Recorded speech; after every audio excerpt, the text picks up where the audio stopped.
Boker Tov, Shenichnas Adar, Marbim Besimcha. On est aujourd'hui le 5, mardi 5 du mois de mars et le Kafret, le 28 du mois de Adar Aleph. Je rappelle pour ceux qui ne savent pas que jeudi et vendredi ce sera Rosh Chodesh, Adar Bet, Bezrat Hashem, Lachaim Tovim, ou les Shalom. On remerciera de par cette occasion d'ailleurs Ayala Ilou Zayekara, Hashem Barech Otar, Nol Wayne, Boik, si je prononce bien, Todaraba, Ani Amsalem, beaucoup plus simple à prononcer. Hashem Barech Etrem, Bechol Shech Tifnu, Taskilu Tatzlichu, Lachaim Tovim, Shalom. Ce soir, on aura un shiur à Ra'anana, pour ceux qui sont de Ra'anana qui veulent venir. Et demain, je m'envole pour la France. On sera dimanche, si Dieu veut, au Yarid, au salon de la Alia. Il y a aussi un cours de prévu jeudi soir à Murger. Et un autre cours prévu, Motzei Shabbat à Créteil, si Dieu veut. Bezrat Hashem Barach B'Italei Shmolad. Du 8 mai 45, je crois. Hein? C'est 8 mai 45, je crois. Le 10 mai. Une grande réfoua shlema pour tous les malades d'Israël, au Bichlalam, Michael Ben Sarah Berda, Anna Elnar Efanelo, Ufren Ruth Batsara, Morat Miagdosha Bateora, Sarah Talia Batifrat Miriam, Haya Bat Miriam, Kol Chole Israël, Bechol Atar Ve'atar, tous les malades d'Israël, tous les se trouvent. On souhaitera, Mamash, un très très bon rétablissement. Amen. Et aujourd'hui, le shiur d'aujourd'hui est pour Gabriel Arbib, c'est ton tour. Bezrat Hashem, à qui on souhaite une très grande parnassa, un beau mariage avec Dvorah Layani, une belle alias, si Dieu veut en Israël. Si ce n'est pas le cas, alors Baruch Haba. Aujourd'hui, on est mardi, donc c'est le Lachon Hara, les lois du Lachon Hara. Ken? La naissance de ma petite fille Ava. Ah, elle est enfin née, Ava. Ava, Nagila, Ava. Ava, Neranena, Yafé Meod. Mazel Tov, Mazel Tov. Bezrat Hashem.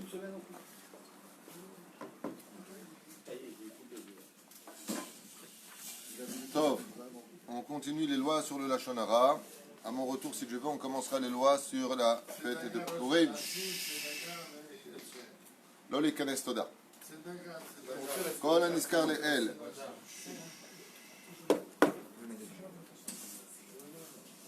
כל הנזכר לאל הוא אפילו אמרה במקום.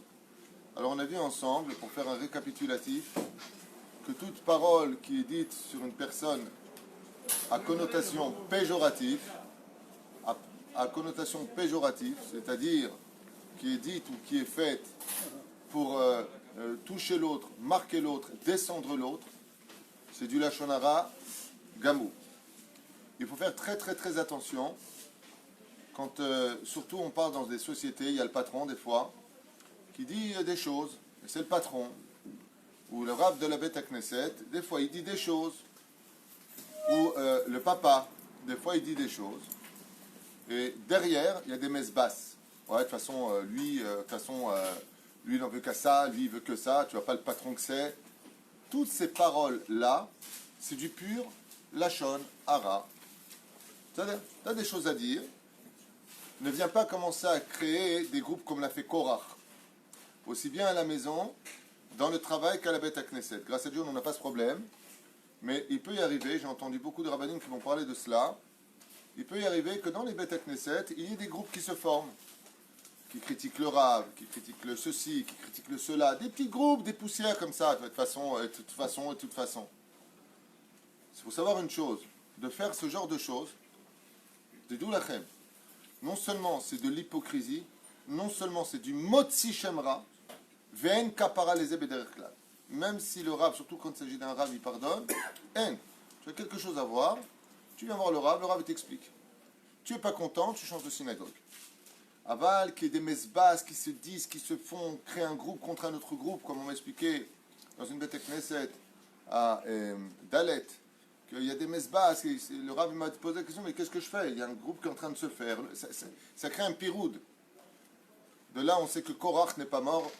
Korach se faisait passer au nom de la Torah. Hein. Il se faisait passer au nom de la Torah, au nom de Dieu, au nom de la justice. Ouais, regardez, c'est pas juste qu'il a fait Moshe Rabbeinu. Il a pris 250 personnes, il a créé un noyau. Baruch Hashem HaKadosh Baruch Hu déteste le Lashon Hara. Il les a tous enterrés vivants. Pour bien montrer que si tu veux te battre au nom de la Torah, tu fais ce qu'il dit le Rav et tu ne commences pas à faire des groupes et des machins. Si tu as un problème avec une personne, tu as un problème avec ton père, fais attention. Alors ton père, tu dis, papa, je peux te parler un instant, est-ce que je peux t'expliquer? Tu as un problème avec ton patron. Ouais. Mais qu'est-ce qu'il fait? Il fait un groupe. Vous savez que ça crée CGT, CFDT. Ouais. Hop, on va se créer un groupe et on va... C'est exactement ça. C'est exactement ça. Oui. Et qu'est-ce que ça a fait aujourd'hui? Non, mais c'est vrai. Ça a créé quoi? Que les patrons, c'est plus des patrons, que les ouvriers sont devenus des patrons. Bah, sauf, ça fait que du chômage, parce que les patrons ne veulent plus d'ouvriers. Chacun sa place, il ne faut pas être jaloux dans la vie. Un syndicat. Un syndicat. Non, les syndicats, ça peut être sympa, si c'est bien fait et de façon correcte. Tu as le droit de dire, je ne suis pas content. Tu as le droit de créer une force qui va quand même être un poids vis-à-vis du patron, sinon le patron va t'envoyer balader. Mais pas au point que le syndicat, il va dire au patron ce que lui, il doit faire. Sinon, c'est plus un patron. Tu comprends? Mais ça, tous ces jaloux-là, cette petite racaille je parle pas d'eux des gens, je parle de leurs paroles. Ouais. Quand est-ce qu'elles s'arrêtent? Le jour où ils deviennent eux-mêmes patrons. Il n'y a que celui qui paye qui sait de quoi il parle. Ils vont pas comprendre après pourquoi et On n'est pas dans une émission télévisée pour faire des débats, mais juste pour expliquer que c'est dommage que les gens ne comprennent pas que l'échelle se trouve en haut de l'échelle. Il faut se mettre aussi à la place des patrons, parce que quand il y a des soucis, c'est pour eux. Les éperouches à d'abord que faites très attention au groupe, faites très attention quand vous vous retrouvez dans des cafés. En général, quand on va au restaurant ou dans des cafés en groupe, ben de quoi est-ce qu'on parle? Des autres. Là-bas, tu peux être certain que ce sont des nids de la Shana. Des nids. Surtout les femmes, faites très attention à cela. Vous allez vous réunir. Pourquoi je dis les femmes? Parce que comme les femmes, elles ont une vie qui est quand même très difficile, quand elles se retrouvent en copine, de qui elles parlent en général? Il y a deux personnes qui sont les stars de leur discussion. Les belles-mères et leurs maris. En général. Faites très attention à ça. Ouais, ma belle-mère et ma belle-mère, de toute façon, celle-là. Oh, tishmor à la paix. Tishmor à la paix, Habibi. Fais attention à ta bouche. Qui t'a permis de la critiquer? Ouais, mais de toute façon, elle. Zodek, Yacholiot. C'est vrai qu'elles ne sont pas toutes faciles, les belles-mères, mais les belles-filles non plus. Je connais l'histoire. C'est le mec qui s'est pris la tête avec sa femme, il en peut tellement plus qu'il va chez sa mère. Et c'est qu'est-ce qu'il y a encore? Il lui dit, c'est mon mari, c'est ma femme. Elle m'a esquinté ma vie. Il lui dit alors, ben pour la punir, je suis parti. Il lui dit, mon fils, c'est pas comme ça qu'on la punit.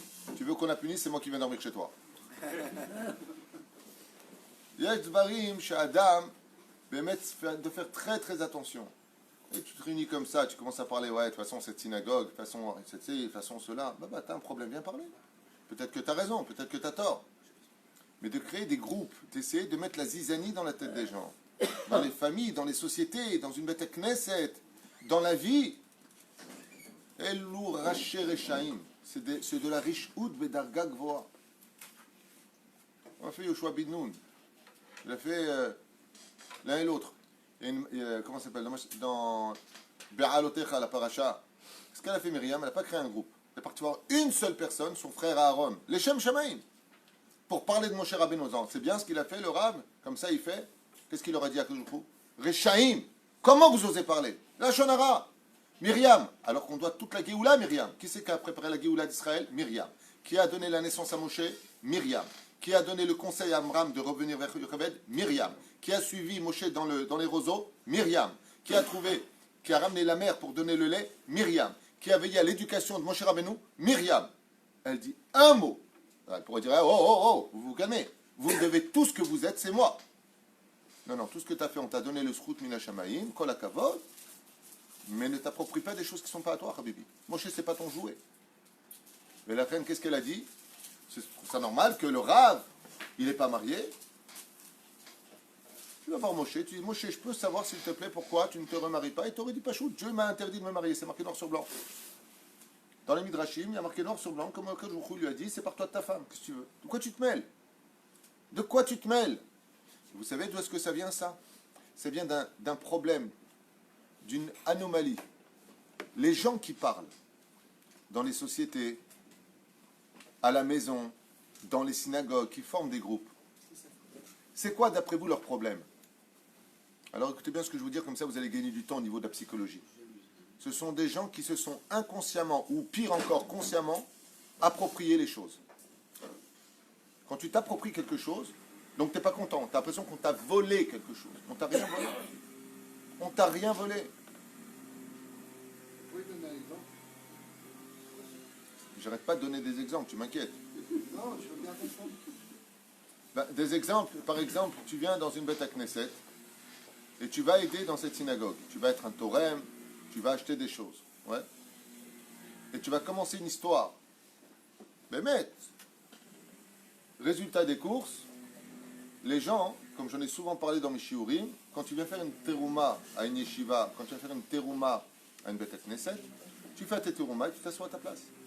Les gens qui commencent à parler sont des gens qui s'approprient les choses. Ça veut dire quoi qu'ils s'approprient les choses?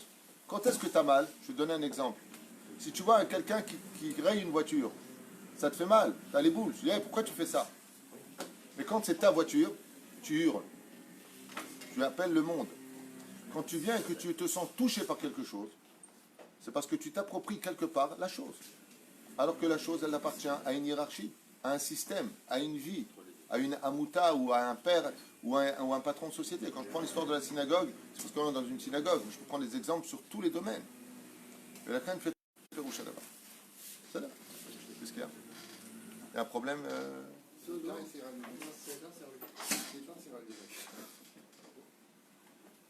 Bezrat Hashem, il faut faire très très attention à cela et laisser les hiérarchies à leur place. Papa c'est papa, maman c'est maman, et ainsi de suite. On m'a appelé pour me parler d'une bête à Knesset hier, pas dans la ville d'Ashdod, dans une autre ville, parce que ça n'arrête pas de parler. Et ceux qui ont fait la synagogue là-bas sont les propriétaires de la synagogue. Et il me dit, qu'est-ce qu'on fait? On n'arrête pas de dire qu'il ne faut pas parler. De l'autre côté, les enfants, ils parlent. La synagogue n'est pas très grande. Et ça fait le balagan. C'est que ceux qui ont créé la synagogue, ils n'arrêtent pas d'hurler contre les enfants qui hurlent. Les parents se vexent. Parce que ce sont des enfants, il faut bien qu'ils viennent. On ne peut pas les tenir pendant 2h30 de prière sur une chaise. À un moment, ils vont un peu bouger. Et je leur ai dit comme ça, je ne comprends pas une chose. Quand tu parles des propriétaires, ça veut dire quoi les propriétaires de la synagogue? Mais ceux qui l'ont créé. Je dis, mais eux, ils n'ont rien à dire. Où il est le rab? Et la personne me dit, il n'y a pas de rab. Je leur ai dit, Habibi, il est interdit de prier dans une synagogue où il n'y a pas de rab. Il m'a dit, ils ne veulent pas de rab. J'aurais dit, c'est une mitzvah de quitter tous cette synagogue. Rotaï et Rabotaï, un endroit où on ne veut pas du rab, c'est un igout de Rechaïm. Demandez à tous les rabbinim de tout temps d'avoir casé. C'est un d'avoir casé. Une synagogue où il n'y a pas de rav, mousmar, yereshamaim, reconnu comme par comment ça s'appelle, la rabbanout arachée d'Israël. Un rav qui est vraiment un rav, pas un rav âgé, pas un rav allemand, pas un rav violi. Un vrai rav. Une bête à Knesset qui n'a pas de rav. Maran, il écrit Bichlal, la sourde de prier là-bas. Ma piton. Le Zohar, il dit, si une synagogue, il n'y a pas de rav, qui c'est qui a la tête? Le Satan. Ça lui de s'imposer alors à qui? À qui? Si ce n'est pas le rav qui dirige la synagogue, alors qui va le diriger?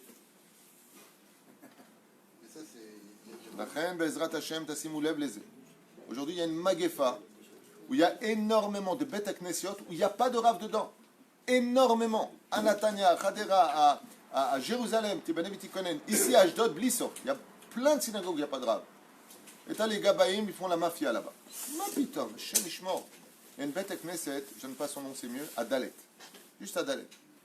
Bête à Knesset immense, sale, magnifique. Une autre bête à Knesset juste à côté, petite. Il y a eu en un an 5 rabbanim qui sont passés par là-bas, les 5 se sont fait jeter. Pourquoi? C'est les Gabaïm qui font la loi. Il leur a dit à Valza Assour, ils ont envoyé un Talmid Racham que je connais particulièrement bien, un Talmid Racham qui est possèque. Il a tenu 1 mois là-bas. Après 1 mois, il s'est fait jeter ou il est parti de lui-même. Pourquoi? Non, tu fais pas comme ça. Non, tu dis pas comme ça. Non. Il leur a dit, c'est la halakha. Ouais, mais nous, on veut pas de ça. Tu fais ce qu'on te dit, c'est nous qui te payons. Il est venu me voir, moi j'étais Rechov Shayatim, en me disant, qu'est-ce que tu penses de ça? Je lui dis, jette-les. Depuis, je ne mets plus jamais, j'habitais à l'époque à Dalet, j'ai plus jamais remis les pieds dans cette synagogue. Pourquoi? Elle est tenue par une knoufia de mafia. Il y a un problème technique. Bon, Hachem, à Kolto. Ah, je sais ce qui c'est. Non, c'est bon, il faut que chacun. כל הנזכר לאלו אפילו. גם במקרה סיפור גנות חברו. אבל אם חלילה, או גל בעוון זה בתמידות, il dit ici dans la halakha, et le pire qui puisse arriver, c'est pas simplement de réunir des gens et de parler. Il dit le pire, c'est quand les gens, ils ont habitué leur langue à se permettre de constamment parler. Je vous pose une question. Des fois, la femme, pas pour demander conseil, pas pour construire, elle va parler de son mari. Ouais, de toute façon, mon mari, ou l'homme, avec son copain, il va parler de sa femme. Ouais, de toute façon, ma femme, moutar ou assour. Fais méod, va d'acheter ça assour. Si tu viens pour parler de ton conjoint parce que vraiment, il n'est pas sympa, parce que vraiment, il te parle mal, et que tu vas en parler en disant, pas du mal de lui, mais en disant, pourquoi d'abord pas du mal de lui? Parce que ceux qui écoutent oublient un détail. C'est que tu n'as pas entendu l'autre son de cloche. Moi, je fais des shambaïs depuis 22 ans, 23 ans. Et quand il y a une seule des personnes qui vient, elle me dit, en général, je peux venir seule, la personne, ou le mari ou la femme. Je dis non. Non, tu viens pas seul, ça ne me sert à rien. Tu vas me raconter ton histoire, je vais t'écouter, et je vais te donner raison, parce que toi, tu vas me la vendre. Je vais écouter ton mari, il va me la vendre. Alors, il s'est passé une fois à Jérusalem, Tibadé Vétikonen, pour raconter cette histoire. Après Rosh Hashanah, je reçois un couple qui ont décidé de mettre fin à leur histoire d'amour. Grâce à Dieu, le couple est resté ensemble. Et la femme, elle vient, et elle me descend son mari, mais alors faut voir. Avec sa kippa et ses tzitzit, il fait le beau dehors et machin. Une claque, je reçois une claque au visage, raftoui-toi avec les larmes qui coulent comme ça. T'as envie de tuer le mari? Moi, maintenant, pour être certain, je dis, à quelle heure? Comment ça, à quelle heure? À 11h30. Ah, vous avez l'heure en plus. Où? Ici. Quelle main? La droite. Ok. Vous étiez à côté de quoi? Il m'a dit, j'étais à côté du four. C'est comme ça qu'on pose. Tu dis qu'il a fait, donne-moi le lieu, quel endroit, quelle heure, quel émina, ce moment-là. Donne-moi des détails. Quand tu as fini de l'écouter, c'est là. Le mari, c'est Aman. Le mari, il arrive un peu en retard, il a trouvé une place, il monte. Juste avant de commencer, est-ce que c'est vrai que vous l'avez giflé? Oui. Yofi. Pourquoi? Et écoutez, j'ai jamais frappé ma femme. Je viens pour lui parler, elle m'envoie balader une fois, deux fois, elle me critique ma mère, je viens vers elle, je lui dis, bon, on peut se parler, elle me dit, non, tu me parleras quand je déciderai, avec le ton haut comme ça. Alors je viens vers elle, je lui ai pris la main sur l'épaule, en disant, viens, retourne-toi un instant, je veux te parler. Elle avait la poêle, elle vient de sortir la poêle, et elle me la casse sur la tête. Franchement, je lui ai mis une claque. J'ai regardé la femme, je lui ai dit, pourquoi ne pas parler de la poêle? Pourquoi ça justifie? J'ai regardé le mec, je lui ai dit, Gadal, Vitkada, Shemera. C'est vrai qu'il a mis une claque, mais t'as pas entendu pourquoi? La femme, quand je prends l'exemple de la femme pour l'homme ou l'homme pour la femme, remettez les choses dans leur contexte. Je ne parle pas de la femme pour l'homme ou l'homme pour la femme. Je parle dans le cas où, quand tu viens et que tu rencontres un copain, et ton copain il te parle de sa femme du mal, ouais. Quand tu rentres chez toi et tu fais ton anniversaire et ton copain te dit tiens j'invite un tel, ah tu l'invites elle? Pourquoi? Non, laisse tomber. Ce qui paraît c'est insupportable la meuf. D'où insupportable? Tu l'as vue, tu l'as connue, tu as parlé avec elle, tu es au courant de ce qui s'est réellement passé, tu as entendu les deux sons de cloche? Parce que le mec qui t'a raconté que sa femme est insupportable, tu es en train de lui mettre toi une étiquette. C'est pour ça que le temple est détruit, c'est irrécupérable. Ça s'appelle le Lashon Hara. Toi tu dis, j'ai pas entendu ta femme. Tu écoutes la femme, ce qu'elle dit, tu t'en sors pas. Pourquoi? Une fois, il y a un homme et une femme qui sont venus pour un shlom bayit. L'homme, il a écouté la femme, il lui a dit, Wallah, tu as raison. Après, il a écouté l'homme, il lui a dit, Wallah, tu as raison. Alors, la femme du Rav, elle lui a dit, mais ils ne peuvent pas avoir tous les deux raison. Il lui a dit, Wallah, tu as raison.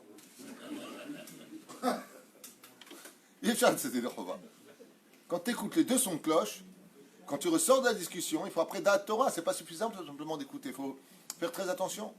Le pire de l'histoire, c'est pas ça, chers amis.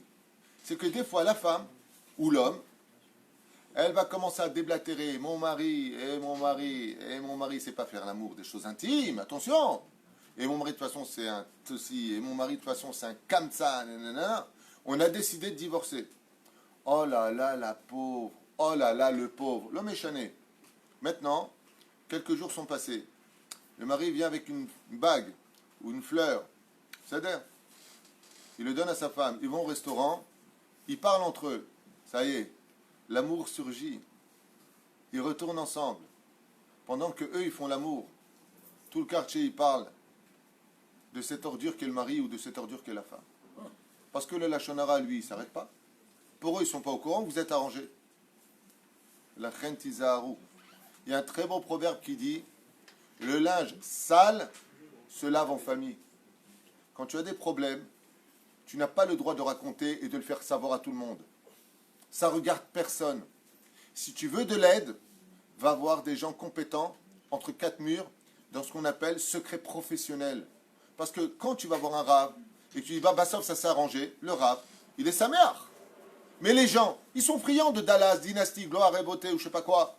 Ils sont friands de tes histoires. Alors, tu l'as quitté, alors, tu fais ci, alors, tu fais ça. Ils sont friands, mais ils n'ont rien à faire. Ils ne vont pas te construire. Ils ne vont pas te donner. Ils ne vont pas t'apporter la solution. Ils vont juste critiquer parce que tu leur as donné de l'essence. Et tu seras à la base de toute cette histoire-là. Et comme je l'ai dit une fois à quelqu'un que j'ai attrapé en train de parler comme ça de son... C'est une femme qui parlait de son mari. Je lui ai dit une phrase qui l'a choqué. Je lui ai dit cette phrase, je lui ai dit écoute bien ce que je vais dire. Les gens s'étonnent d'avoir des malheurs dans leur vie. Mais ils ont juste oublié qu'ils ont été la flamme qui a allumé le feu de tous leurs malheurs. Lama medaberet, pourquoi tu parles? En quoi ça regarde ce que fait ton mari, ce qu'il fait à ton mari, ce qu'il abuse, ce qu'il te quitte? Elle me dit chas v'shalom, mais c'est ce que tu es en train de dire. Sois humble. Daï de tout le temps les shpor. Et des fois c'est le mec qui le fait. Daï avec cette langue qui s'allie constamment l'un et l'autre. Il n'y a que quand on enterre son mari ou sa femme qu'on se rend compte de la valeur qu'on avait.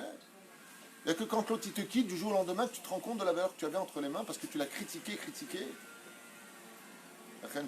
Tizaharu meod meod. Vous avez des choses à dire, Rabotai. Au niveau du lachon hara, il faut que ce soit constructif. Il faut que ce soit pour réparer. Il faut que ce soit pour arranger. Tu as le droit d'aller prendre des conseils si ça ne va pas dans ta vie de couple. Mais uniquement chez des gens compétents et des gens qui sont là pour répondre de façon professionnelle et secrète sur le domaine de comment arranger une histoire de couple, comment arranger une histoire d'éducation. Ouais, de toute façon, mon fils, c'est un bon à rien. Vous savez ce que c'est cette phrase de dire ça entre copains? Des fois, tu es au country club, tu es au restaurant, tu as ton fils qui vient, papa, je peux parler? Le fils, il s'en va.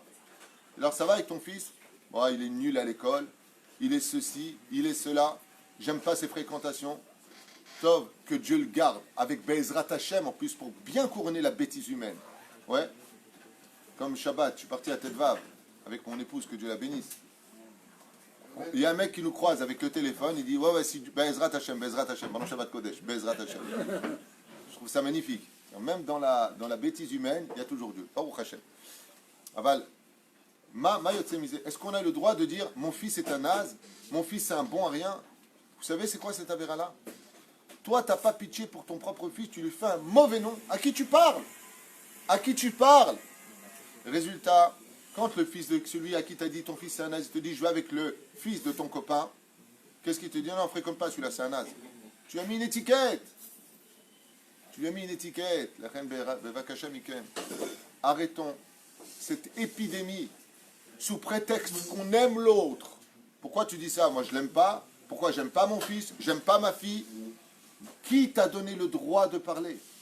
Ouais, de toute façon, ma fille, elle sort en boîte. De toute façon, ma fille. Mais tu es en train de la salir. Quand viendra le jour de son mariage, tu as éloigné tout le monde. Et après, tu dis, t'as pas quelqu'un pour ma fille? C'est ta bouche pourrie qui a sonné. Pourquoi tu parles? Parle avec ta fille. Va voir un rat, va voir un psychologue compétent. Un homme posé, si c'est un garçon, une femme posée, si c'est une fille. Qu'elle est mon chef d'Israël. Mais devenir l'ishpor, et ma belle-mère, et ma belle-fille, de toute façon mon fils, c'est un moins que rien. Sa femme, elle le mène par le bout du nez. Peut-être que tu as raison, peut-être que Bémet, c'est comme ça. Mais maintenant que tu l'as dit, qu'est-ce que tu as gagné? De dire que ton fils, c'est un moins que rien, et que sa femme, c'est une sorcière. Résultat, tu sais ce qui va se passer, c'est toi qui vas être à la porte. Ouais, mais je supporte pas. Va à l'Himalaya. En haut, là-haut, il y a de la neige, il fait froid. Crie, brise. Va faire tête beau des doutes. Parle avec Dieu.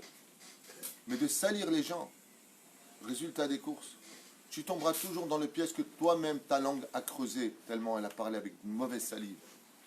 Tu as des problèmes de famille, tu as des problèmes avec ton fils, tu as des problèmes avec tes enfants, tu as des problèmes dans ton couple, tu as des problèmes avec les beaux-parents, tu as des problèmes dans le travail, tu as des problèmes avec ton patron, tu as des problèmes avec ton rave. Ça peut arriver. Et heureusement que ça arrive. La vie serait trop ennuyeuse si tout était nickel tout le temps.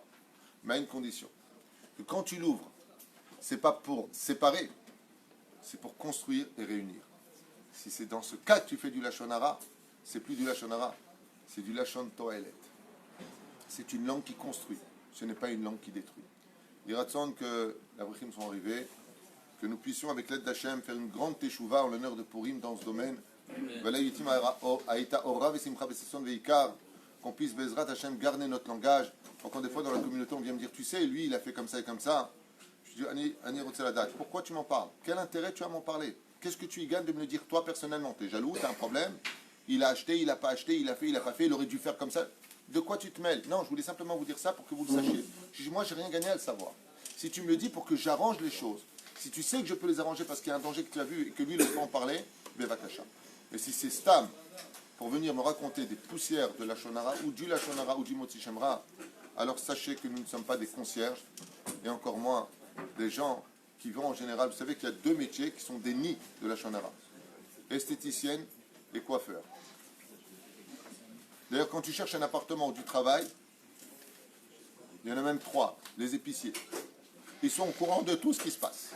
Des fois, tu as le mec qui vient dire, Tov, donne-moi un paquet de cigarettes. Le vendeur, il lève la tête, il dit, te rends compte celui-là?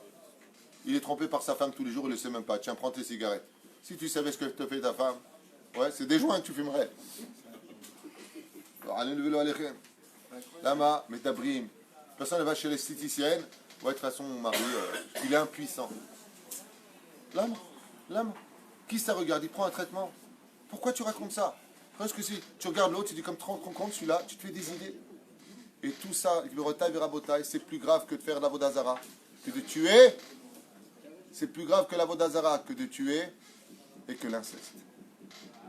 Si ton mari il a des problèmes de santé, si tu as des problèmes d'impuissance, si ta femme, c'est une mégère, si ta femme, elle est ceci et cela, baba, t'es pas content, si tu n'as pas réussi ton mariage, réussis au moins ton divorce. Aval ne parle pas. T'es pas content, comme on dit, les plus gênés, sont va-t'en. Mais ta bouche, garde-la bien à l'intérieur. Parce que jusqu'à aujourd'hui, si on n'a pas de Beth Amikdash, c'est parce que ça fait 2000 ans qu'on perpétue la même magefa, la même épidémie, au nom d'Hachem, au nom de la conscience, au nom de l'amour. En attendant, tout ça, c'est du pur Yetzerara. Kol Tov B'Shavua Tov.